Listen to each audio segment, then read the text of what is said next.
Welcome, here I've got ALLVIEW X4 Soul Style and I'm gonna show you how to turn on and off the camera location tags at this device.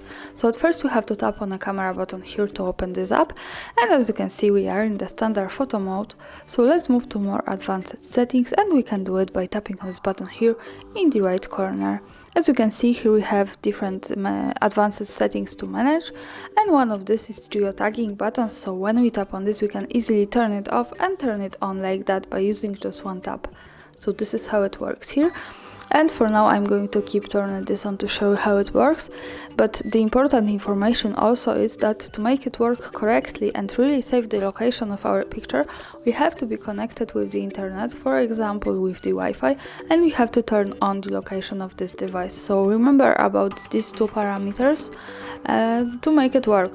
And let me take a picture for now to show you, and let's go to the preview.